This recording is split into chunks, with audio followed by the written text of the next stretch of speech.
அன்பார்ந்த சகோதர சகோதரிகளே, இயேசு கிறிஸ்து நாமத்தினால உங்களை நான் வாழ்த்துகிறேன். இப்போ நம்ம பேச போற இன்னைக்கு செய்தி என்னன்னாக்கா, சீனாவை பத்தி நம்ம பேசணும். ஏன்னா சீனா பத்தி கண்டிப்பா பேசிதான் ஆகணும். ஏன்னா வேதத்தின் அடிப்படையில் நம்ம சீனா பத்தி பேச போறோம். வேதத்தின் அடிப்படையில்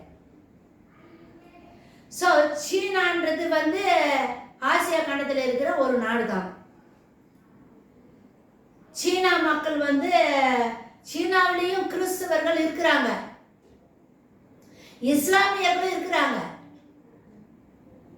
சீனாவில் கிறிஸ்தவர்களும் இருக்கிறாங்க, இஸ்லாமியர்களும் இருக்கிறாங்க. ஆனா கிறிஸ்தவர்களுக்கு அண்டர் கிரவுண்ட்ல தான் அவங்க தேவனை தொழுது கொள்ளணும். எங்க சைனாவில் இப்போ சைனா நாட்டில் இந்த கொரோனா போச்சு பாத்தீங்களா? 2020, 21, 22 கொரோனா வந்துச்சு இல்லையா? உலகம் முழுசு வந்துச்சு இந்த கொரோனா. இந்த கொரோனா வரத்துக்கு காரணம், இந்த கொரோனா கிருமியை யார் பரப்புதுன்னா சைனா தான் பரப்புச்சு. சைனா தான் இந்த கிருமியை வவ்வாலிருந்து எடுத்து எல்லா நாடுகளுக்கும் பரப்புந்த சீனா தான். அப்படின்னு சீனா நாட்டில் இருக்கிற சயின்டிஸ்டுங்க, ஆராய்ச்சியாளர்களே சொல்றாங்க. ஒரு அம்மா பயந்துக்கிட்டு அமெரிக்கா ஓடி பிடிச்சி பாரு, எங்க நம்மளை கொண்டு போறாங்க உண்மை சொன்னான்னு சொல்லிட்டு. அவங்க லேப்ல அவங்க என்னென்ன பண்ணாங்க அப்படின்னு நம்ம சொல்லுதுங்க. ஸோ சைனா வேதத்தின் அடிப்படையில் நம்ம பார்த்தோம்னாக்கா, சைனா அதுக்கு கொடுக்கப்பட்டிருக்கிற அடையாளம், அந்த தேசத்தினுடைய அடையாளம் எதுன்னா டிராகன் தான் அதனுடைய அடையாளம். டிராகன்னாக்கா வலு சர்ப்பம். சைனா நாட்டினுடைய அடையாளம் வலு சர்ப்பம், டிராகன். ஒவ்வொரு நாட்டுக்கு ஒரு அடையாளம் இருக்குது இல்ல? நம்ம இந்தியாவுக்கு கூட ஒரு அடையாளம் இருக்குது. அந்த மாதிரி இஸ்ரேலுக்கு ஒரு அடையாளம் இருக்கு. முக்கியமா அந்த கொடிங்கள்ல சைனால இருக்கிற கொடி ரெட் கலர்ல இருக்குது, மஞ்சள் கலர் ஸ்டார் போட்டிருக்குது. ஆனா முக்கியமா அதனுடைய தேசத்தினுடைய அடையாளம் எதுனாக்கா டிராகன் தான், வலு சர்ப்பம். இந்த வலு சர்ப்பம் யாரை எதிர்த்து நிக்குதுனாக்கா தேவனை தான் எதிர்த்து நிற்கும். வலு சர்ப்பம் எதை குறிக்குது நம்ம வேதத்தின் அடிப்படையிலனாக்கா லூசி பிசாசு குறிக்குதான் டிராகன், அந்த வலு சர்ப்பம். நம்ம ஆதாம் யாவால ஏதேன் தோட்டத்துல ஏமாத்துந்து இந்த வலு சர்ப்பம் தான், இந்த டிராகன் தான். சோ அந்த பிசாசனுடைய தன்மைகள் என்னென்ன இருக்குதோ அதெல்லாம் இந்த சைனாக்குள்ள இருக்கும். கொரோனா கிருமியை கண்டுபிடிச்சு உலகத்துக்கெல்லாம் அனுப்பி உலகத்தில் இருக்கிற எவ்வளவு மக்கள் செத்து போனாங்க. அப்ப அழிவுக்கு காரணம் மனித குலத்தை அழிக்கணும். அதுதான் பிசாசனுடைய வேலை. கடவுள் தன் சாயலாக மனிதர்களை இந்த பூமியில படைக்கிறாரு, உண்டாக்கின்னு வராரு. ஆனா மனிதன் கடவுளுடைய சாயல், அது பிசாசுக்கு பிடிக்காது. அதனால மனித குலத்தை அழிக்கணும் அப்படின்னு தான் பிசாசனுடைய எண்ணம். அதே எண்ணம் தான் இன்னைக்கு சைனாவில் இருக்கிற, சைனாவுக்கும் அதே எண்ணம் தான், மக்களை அழிக்கணும். ஸோ சைனா கூட இந்த யுத்தத்துக்கு ஒரு காரணம். இஸ்ரேல் தேசத்துக்கும் ஈரானுக்கும் இப்ப நடக்கிற இந்த யுத்தத்துக்கு ஒரு காரணம் சைனா தான். ஹமாஸ் இயக்கத்தில் இருக்கிறவங்களை கூட்டிட்டு போயிட்டு அந்த நாட்டில் மிலிட்டரினுடைய பயிற்சி எல்லாம் கொடுத்து ஆயுதங்களை எப்படி செய்யணும் அப்படின்றதெல்லாம் சொல்லி கொடுத்து, இந்த நெட்வொர்க் இருக்குது பார்த்தீங்களா, நெட்வொர்க் எப்படி பயன்படுத்தணும், அதை எப்படி ஆஃப் பண்ணணும், எல்லா ட்ரிக்ஸும் சொல்லி கொடுத்தது ஹமாஸுக்கு சைனா தான். அப்படி சொல்லி கொடுத்ததுனால தான் இஸ்ரேல் தேசத்துல அப்ப 7 அந்த நெட்டில் தானே அந்த அயன் டோம் கூட ஒர்க் ஆகுது. அதை எப்படி ஆஃப் பண்ணணும் அப்படின்றத ட்ரிக்ஸை ஹமாஸுக்கு சொல்லி கொடுத்ததே சைனா தான். ஸோ அப்போ தூண்டுதல் பண்ணி சைனாக்காரன் ஹமாஸ் இயக்கத்தில் இருக்கிற ஆட்களை அவன் தேசத்துக்கு கூட்டிட்டு போயிட்டு பயிற்சிகளை கொடுத்து தீமைக்கு தள்ளான் மற்றும் தூண்டி விட்டான். மற்றவங்களோட கூட யுத்தம் பண்ண போ, அவன் அயன் டோம் வச்சிருக்கிறான் பார்த்தலாம், அதெல்லாம் அதை எப்படி ஆஃப் பண்ணணும்னு சொல்லி கொடுத்த சைனா தான். ஸோ வலு சர்பத்தினுடைய புத்தி அப்படியே இருக்கும் இந்த சீனாக்கு. சீனா மனிதனுடைய கை இதிலிருந்து கை காலு கறி கடையில மனிதனுடைய கையும் காலும் வியாபாரத்துக்கு வச்சிருக்கிறாங்க. அந்த நாட்டில் சீனா நாட்டில் இருக்கிற மக்கள் மனிதர்களுடைய கைகளையும் கால்களையும் வாங்கிட்டு போயிட்டு சாப்பிட்றாங்க. மனுஷனுடைய கையும் காலும் நிறைய படத்தில் வந்து பாருங்க, செய்திகளை கூட யூடியூப்ல கூட நிறைய காட்டுறாங்க பாருங்க. கசாப் கடையில கறி விற்கிற இடத்துல மனிதனுடைய கையும் மனிதனுடைய காலம் கறி கடையில வச்சிருக்கிறாங்க. அப்போ நர மாமிசத்தை சாப்பிட்ற இனம் சைனா வந்து நர மாமிசத்தை சாப்பிட்ற இனம் மனிதர்களுடைய சரீரத்தை சாப்பிட்றாங்க. அப்ப மனிதனுடைய சரீரத்தை எது சாப்பிடா? பிசாசு தான் சாப்பிடும். அகோரிகள் சொல்றாங்க பத்தியா, இறந்து போன பணத்தை அப்படியே கட்சி சாப்பிட்றாங்களே, யாரு? அகோரிகள். அவங்க மேல என்ன இருக்குது? அசுத்தம் இருக்குது. அதனால்தான் ஒரு மனுஷன் செத்துட்டா அவன் கொண்டு போய் கல்லறையில் வைக்கிறாங்க. அந்த அந்த கறி போய் யாரையா சாப்பிட முடியுமா? அப்ப யாரால சாப்பிட முடியும்? அசுத்தம் யார் மேல இறங்குதோ அவங்க போய் சாப்பிடுவாங்க. இன்னைக்கு சீனாவில் வந்து நரமாம்சம் மனிதர்களுடைய கையும் காலம் கறி கடையில வச்சு வியாபாரம் பண்றான். அதை வாங்கி போயிட்டு அந்த நாட்டு மக்கள் சாப்பிட்றாங்கனாக்கா அவங்க யாரு? பிசாசனுடைய ஆவி யார் இறங்கிது? அந்த டிராகன், அந்த வலு சர்பம், அந்த வலு சர்பத்தினுடைய ஆவி அந்த தேசத்தை ஆட்கொண்டிருக்குது. ஸோ சீனா வந்து என்ன சொல்லுதுனாக்கா, ஒரு படி மேல போய் ஈரானை விட ஒரு படி மேல போய் சைனா இஸ்ரேல் தேசம் இருக்கக்கூடாதுன்னு சொல்லுது. சீனாவில் இருக்கிற அந்த உலக வரைபடம் இருக்குது பாத்தீங்களா, நம்மளால கூட படிக்கும் போது உலக வரைபடம் வச்சு நம்மளுக்கு ஸ்கூல்ல காலேஜ்ல நம்மளுக்கு டீச் பண்றாங்க. அதுல எந்தெந்த உலக வரைபடத்துல எந்தெந்த நாடு எங்க இருக்குதுன்னா அதை குறிப்பிட்டு காட்டுவாங்க. ஆனா சீனா நாட்டில் இருக்கிற அந்த உலக வரைபடத்துல இஸ்ரேல் தேசமே இருக்காதுங்க. இஸ்ரேல் தேசமே இல்லைன்றான்.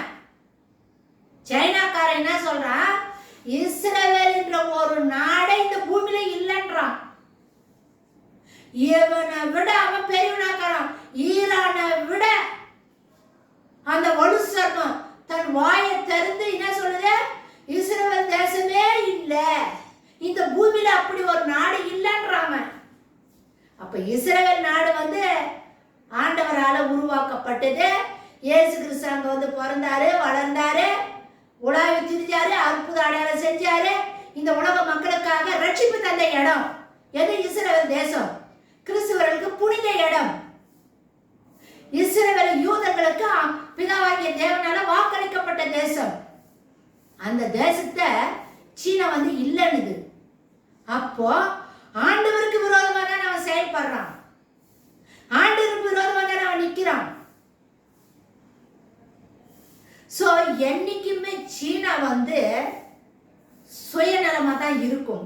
அது மற்ற நாடுகளோடு கூட உறவு வச்சுட்டு இருந்தா கூட தன் சுயநலத்தை தான் பார்க்கும். நயவஞ்சகமா பேசி மற்ற நாடுகளோடு கூட நயவஞ்சகமா பேசி அந்த நாட்டில் இருக்கிற செல்வத்தை எப்படி சுரண்டலாம் அப்படின்றத தான் பார்க்கும். சீனா வந்து எந்த நாட்டுக்கு கடன் கொடுக்க கொடுக்குதோ அந்த நாடு திவாலா, அந்த நாடு தரித்திரம் முடிச்ச, தின்றது கூட சோறு இல்லாத மாதிரி ஆயிடும். பாகிஸ்தானுக்கு கடன் கொடுத்துச்சு, தின்றது கூட சோறு இல்லாத மாதிரி ஆயிடுச்சு பாகிஸ்தான். இலங்கைக்கு கொடுத்துச்சு, இலங்கை அதே மாதிரி வறுமை கோட்டுக்கு போயிடுச்சு. எங்கெங்கெல்லாம் அவன் கடன் கொடுக்குறானோ அங்கெல்லாம் வறுமை. எந்தெந்த நாட்டில் இவன் போய் முதலீடு வைக்கிறானோ அந்த முதலீட்டு மேலதான் அவன் கண்ணு இருக்கும். அந்த நாட்டினுடைய செல்வத்தை சுரண்டி சுரண்டி கொண்டு வந்து நம்ம நாட்டில் வச்சு உலகத்துக்கு நம்ம ஒரு ஹீரோவா இருக்கணும், உலகத்துக்கு நம்ம ஒரு வல்லரசா இருக்கணும் அப்படின்னு சீனா நினைக்குது. அதனாலதான் அமெரிக்காவுக்கு எதிராக போகுது. எது? சீனா. ஈரான்காரன் என்ன அவன் சொல்லி கொடுக்குதான். ஈரான் என்ன சொல்லுது, ஏன் உன் நாட்டுல மட்டும் அணுகுண்டு இருக்குது, என் நாட்டுல இருந்தா என்ன, ஏன் என் நாட்டுல மட்டும் நீ அணுகுண்டு இருக்க கூடாது நீ ஏன் சொல்ற அப்படின்னு ஈரான் கேக்குது அமெரிக்காவை. உன் நாட்டுல மட்டும் இருக்கலாமா அப்படின்னு. அணுகுண்டு வச்சுன்னு இருக்கலாங்க. இன்னைக்கு உலகத்துல பல நாடுகிட்ட அணுகுண்டு இருக்குது, அணுகுண்டு இருக்குது.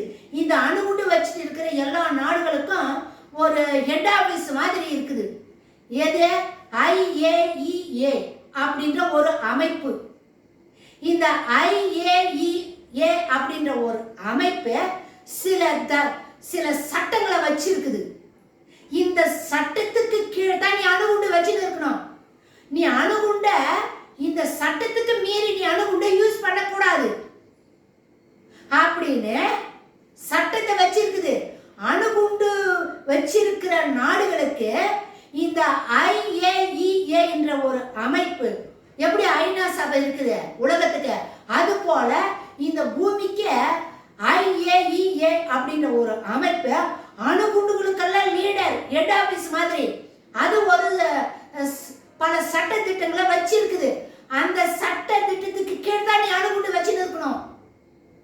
அந்த சட்டத்தை மீறி அணுகுண்டை நீ யூஸ் பண்ணக்கூடாது அப்படின்னு தான் அந்த IAEA கொள்கை சட்டமா இருக்கு. அதுக்காக தான் அந்த அமைப்பு ஏற்படுத்தப்பட்டிருக்குது. இப்போ இந்த அணுகுண்டு வச்சிருக்கிற நாடுகளான இந்த அமைப்புக்குள்ள இந்த சட்டத்துக்குள்ள இருக்குது.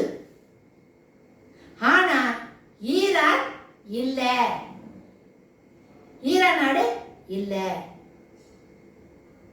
ஏன்னா உன் சட்டத்துக்கு நான் வரமாட்டேன், நீ அணுகுண்டு வச்சு இருக்க கூடாதுன்னு சொன்னா நீ சொன்னா நான் கேட்கணுமா அப்படின்னு அமெரிக்காவை எதிர்த்து பேசுது ஈரான். ஏன் தெரியுமா? அமெரிக்கா ஈரான் கிட்ட அணுகுண்டு இருக்க கூடாதுன்னு ஏன் தெரியுமா சொல்லுது?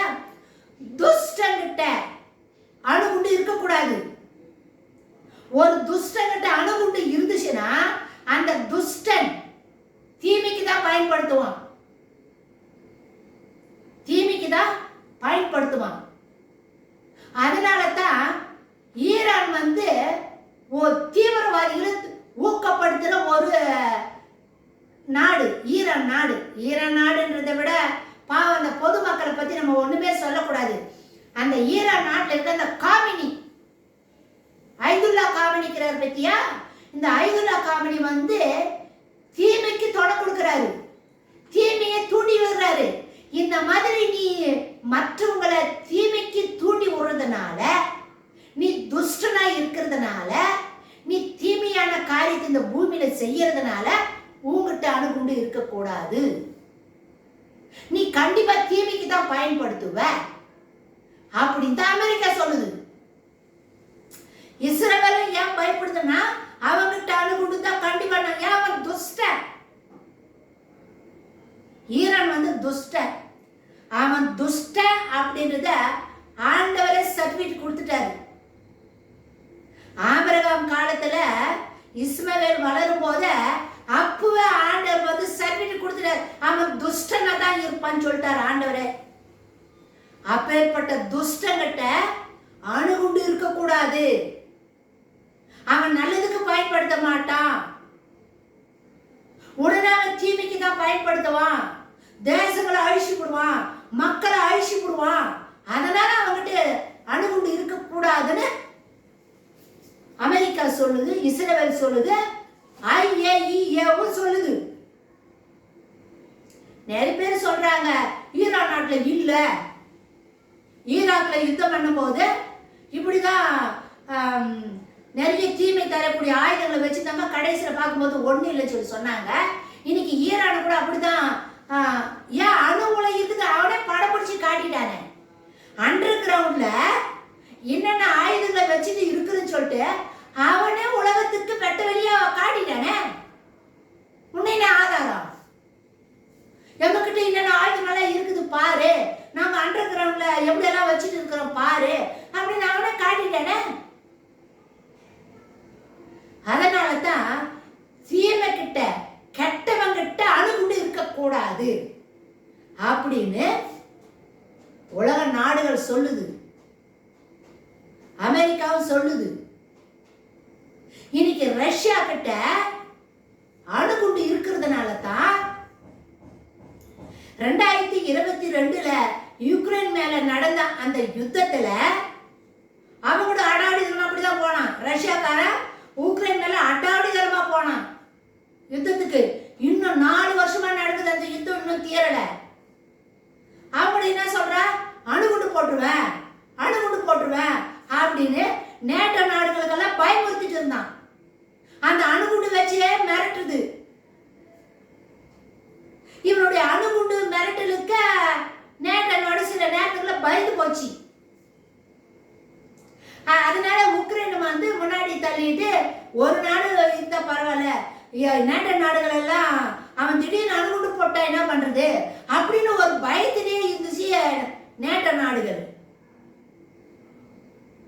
சோ அதே பாணியில தான் வடகொரியா இந்த உலகத்துல எல்லா நாடுகளும் அவனை தனியா ஒதுக்கி வச்சிச்சு. ஏன்னா எந்த சட்ட திட்டத்துக்கும் கட்டுப்பாடுக்கும் அவன் அடங்காதவன் அப்படின்னு சொல்லிட்டு வடகொரியாவை தனியாவே தள்ளி வச்சிருச்சு. எந்த நாட சேர்க்கல. இன்னைக்கு யுக்ரைன் ரஷ்யாவும் யுத்தம் பண்றதுனால, ரஷ்யா கிட்ட ஆயுதங்கள் குறைஞ்சி போனதுனால வடகொரியாவை கூட சேர்த்துக்குச்சு. வடகொரியா கிட்ட ஆயுதங்களை வாங்கி ரஷ்யா யுத்தம் பண்ண ஆரம்பிச்சிச்சு. சோ இஸ்ரேலை எதிர்க்கிறதுக்காக இன்னைக்கு வடகொரியா கூட வருது. உலக நாடுகளால ஒதுக்கப்பட்டிருந்த வடகொரியா இன்னைக்கு இஸ்ரேல் தேசத்துக்கு விரோதமா வருது.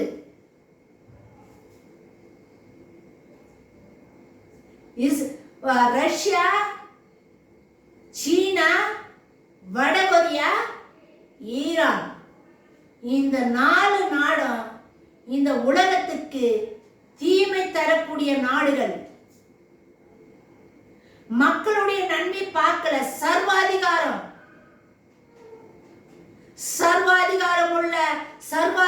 உள்ளவர்கள் இந்த 4 பேரும், இந்த 4 நாடும் சர்வாதி கீழே மாட்டிக்கிட்டு ஒழிக்குது. சுதந்திரமா சரியா வாழ முடியல. அடக்குமுறை, சர்வாதிகாரம் வச்சுதான் சட்டம். சோ இன்னைக்கு சைனா ஈரானுக்கு சப்போர்ட்டா வருது. ஏன்? இஸ்ரேல் தேவனுடைய தேசம், தேவனுக்கு விரோதமாக இருக்கிற தேசம் சீனா, வலு சர்பம், டிராகன். சோ இந்த ஆவிக்குரிய விஷயத்துல இதை நம்ம உத்து பார்த்தோம்னாக்கா கடவுளுக்கும் சாத்தானுக்கும் நடக்கிற யுத்தமா தான் இருக்குது அப்படின்னு நம்மளால பார்க்க முடியுது. இந்த உலக நாடுகளை உத்து நோக்கி பார்த்துட்டு இருக்குது இந்த யுத்தம் எப்படியா போய் முடியும் அப்படின்னு. ஆனா ஆண்டவருடைய திட்டம் இல்லைன்னா இந்த உலகத்துல எந்த காரியமும் நடக்காது. ஆண்டவருடைய திட்டம் என்ன, இது எப்படியா போய் முடியும், எதுக்கு இந்த யுத்தத்தை ஆண்டவர் அனுமதிச்சாரு அப்படின்ற காரியமெல்லாம் நம்ம பொறுத்திருந்து தான் நம்ம பார்க்கணும். நான் ஒரு விஷயம் அடிக்கடிக்க சொல்லுவேன், அந்தி கிறிஸ்து எந்த நாட்டிலிருந்து வருவான், எந்த மொழி பேசுறவனா இருப்பான் அப்படின்னு உங்களுக்கு நான் பல முறை சொல்லி இருக்கிறேங்க. ஸோ அடுத்த வீடியோல நம்ம கண்டிப்பா பேசுவோங்க. அடுத்த வீடியோ அந்தி கிறிஸ்து எந்த நாட்டிலிருந்து வருவான் அப்படின்றத அடுத்த வீடியோவில் கண்டிப்பாக நான் பேசுவேன், காத்துட்டு இருங்க. ஸோ இந்த யுத்தங்கள் ஓயப்படணும், சமாதானம் வரணும், தீமைகள் அழிக்கப்படணும்.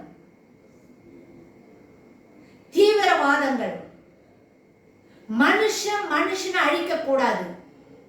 மனுஷன் இந்த பூமியில கடவுள் சுதந்திரமா தான் வச்சிருக்கிறாரு. ஒரு மனுஷன் இன்னொரு மனுஷனுக்கு அடிமை கிடையாது. தீவிரவாதங்கள் இருக்கக்கூடாது. எந்த இடத்திலுமே தீவிரவாதங்கள் இருக்கக்கூடாதுங்க. தீவிரவாதங்கள் இருக்கக்கூடாதுன்னு சொல்லிட்டு உங்க ஜபத்துல வச்சு ஜபம் பண்ணுங்க. இந்த செய்தியை எல்லாருக்கும் ஷேர் பண்ணுங்க, லைக் பண்ணுங்க, சப்ஸ்கிரைப் பண்ணுங்க. இது வரைக்கும் நீங்க கொடுத்துட்டு வர ஆதரவுக்காக இயேசுவின் நாமத்தினால நான் நன்றி சொல்றேன். மாரநாதா.